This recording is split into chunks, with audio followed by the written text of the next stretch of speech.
Les énergies renouvelables comme le solaire, l'éolien ou l'hydraulique, c'est très bien, mais il faut pouvoir les stocker, sinon on ne pourrait pas avoir d'électricité en continu. En moyen de stockage, il y a ceux qu'on connaît très bien, comme par exemple les batteries, mais il n'y a pas que ça. Par exemple, si je vous parle d'énergie hydrogène, allez-y, levez le doigt ceux qui connaissent et qui savent comment ça marche. Personne ? Ouais.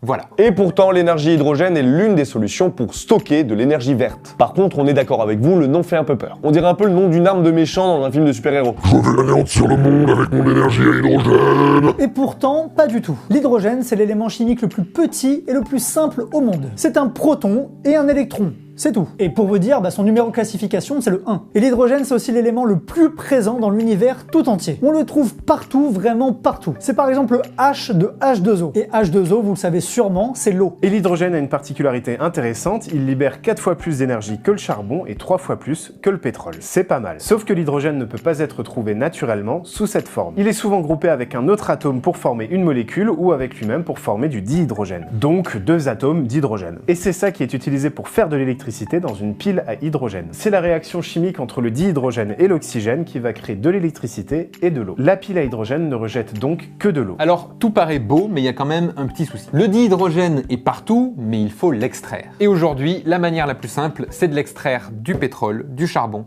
et du gaz. Ça casse totalement l'intérêt du truc, parce que là, c'est plus du tout une solution verte. Alors il y a un autre moyen, c'est de l'extraire de l'eau directement. Mais ça coûte plus cher, ça demande plus d'énergie, bref, c'est pas encore très simple à faire. Mais les choses avancent, puisqu'il y a même un bateau, l'Energy Observer, qui fonctionne à l'hydrogène tiré de l'eau et qui cherche à utiliser d'autres énergies vertes comme l'éolien ou le solaire pour extraire le dihydrogène de l'eau. Il cherche à démontrer que le futur, c'est la mixité énergétique. Qu'en couplant plusieurs énergies vertes ensemble, on arrive à être complètement autonome. L'Energy Observer part pour un tour du monde de 6 ans et on a rencontré le capitaine.